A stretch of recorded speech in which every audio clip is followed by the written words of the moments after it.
اور تم پیاری بھی لگ رہی ہو، تو اگر میرا موڈ اچھا ہے تو کیا میں تمہارا یہاں پہ جو ہے وہ تمہیں چومنا شروع کر دوں گا۔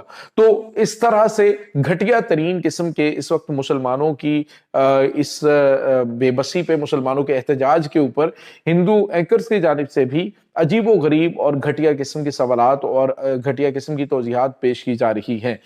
ناصرین، اس وقت بنگلہ دیش اور پاکستان اور دیگر ممالک کے اندر جو مسلمان کمیونٹی ہے، بھارت کے اندر بڑی تعداد میں مسلمان کمیونٹی ہے، وہ شدید تحفظات کا شکار بھی ہے، اور اتنے بڑے لیول پر بیٹھے ہوئے ایک آپ یوں کہہ لیں کہ صوبے کا، اہم ترین صوبے کا وزیر اعلیٰ، اس کی جانب سے اس قدر گھٹیا ترین زبان کا استعمال انتہائی قابل مذمت بھی ہے۔ اور دوسری جانب ناظرین، مسلمانوں کے لیے خطرے کی گھنٹی یہ ہے کہ اگر انہوں نے ابھی بھی ہوش کے ناخن نہ لیے اور وہاں پر انڈیا کے اندر اپنے ایک الگ وطن کے حوالے سے کوششیں شروع نہ کی، تو ان کے لیے مسائل جو ہے وہ دن بدن بڑھتے چلے جائیں گے۔ اس کے بعد ناظرین، ایک اور بڑی اور اہم خبر ہے۔ پاکستان نے آج جو ہے ہنگور کلاس جو نیوکلیر سب مرین ہے، اس کو جو ہے وہ پاکستانی بحریہ کے اندر شامل کیا ہے، جس کے بعد بھارت کے ہوش اڑ گئے۔ ناظرین، اس کی میں ڈیٹیلز جو ہے وہ بتا چکا ہوں۔ یہ 4th نیوکلیر سب میرین ہے، اور یہ ایسی کلاس کی اس میں ٹیکنالوجی ہے کہ بھارت اگلے یوں کہہ لیجیے کہ 30-40 سال تک اس ٹیکنالوجی کو نہیں پہنچ سکتا، کیونکہ یہ ڈیزل انجن الیکٹرک آبدوز ہے اور اسٹیلتھ ٹیکنالوجی ہے۔ اس کے اندر یہ بالکل ہوا اس کے اندر سمندر کے اندر ارتعاش پیدا نہیں کرتی، اس کو سونار کے ذریعے، ریڈار کے ذریعے بالکل بھی پکڑا نہیں جا سکتا، اور اس کے اندر جو ٹیکنالوجی استعمال ہوئی ہے وہ ایسی کمال کی ہے کہ بھارت ابھی تک اس کے بالکل ہم پلہ نہیں۔ یہاں تک کہ ان کی جو یہ تو الیکٹرک آبدوز ہے اور اس میں کیپیبلٹیز ہیں نیوکلیر ہتھیاروں کو لے جانے کی، لیکن بھارت جو ہے وہ ناظرین، اس کے لیے بری خبر یہ ہے کہ پاکستان کے پاس یہ 4 ہنگور کلاس جو سب میرینز ہیں، یہ اس وقت چائنا اور پاکستان نے مل کے بنائی ہیں، اور یہ پاکستانی جو اس وقت نیوی ہے اس میں شامل ہو چکی ہیں۔ اس کے بعد ناظرین، دوسری بڑی خبر ہوئی یہ ہے کہ اس کے بعد بھارت نے کیا کیا ہے۔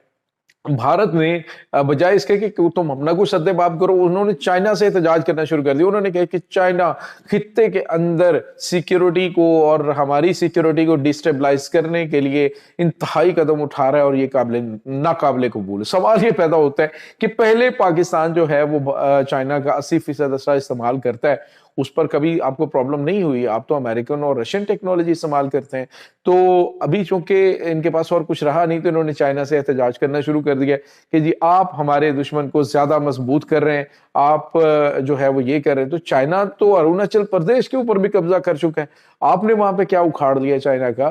چائنا جو ہے وہ بھارت کے اندر آ کے اپنے جو ہے وہ ایکسچینجز جو ہیں وہ قائم کر چکا ہے لداخ کے علاقے کے اندر، تو وہاں پہ تم نے کیا اکھاڑ دیا؟ چائنا پاکستان کو اسلحہ بھیج رہا ہے، اور اس نے یہ کہا ہے کہ کسی بھی قسم کی ہماری جو ٹیکنالوجی ہے وہ ہم پاکستان کے ساتھ شیئر کریں گے، اور ہمیں شیئر کرنے میں کسی قسم کی کوئی بھی ہچکچاہٹ جو ہے وہ نہیں ہوتی، کیونکہ ہمیں پتہ ہے کہ پاکستان ہماری ٹیکنالوجی کا ہم سے زیادہ بہتر استعمال کرتا ہے اور ہمارا سر فخر سے بلند کرتا ہے۔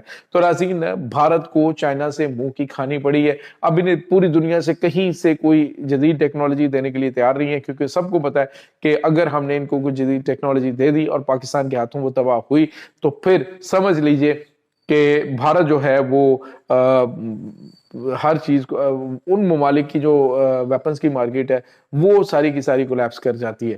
تو اس لیے رشیا بھی نہیں دے رہا، امریکہ جو ہے وہ بھی نہیں دے رہا، آج آ کے فرانس کے ساتھ رابطہ کریں گے، اور فرانس ان کو کیا دے گا؟ فرانس کے ساتھ جو کچھ انہوں نے کیا، رافیل کی مارکیٹ کس طرح سے کریش ہوئی، یہ آف دی ریکارڈ چیز ہے۔ تو یہ ناظرین اس وقت تازہ ترین اپڈیٹس ہیں۔ اس تمام صورتحال کے بارے میں آپ کا کیا کہنا ہے؟ کمنٹ سیکشن میں اپنے خیالات کا اظہار ضرور کیجیے گا۔ انشاءاللہ بہت جلد ملتے ہیں ایک نئی ویڈیو میں، تب تک کے لیے اپنا بہت سارا خیال رکھیے گا۔ اللہ وارث۔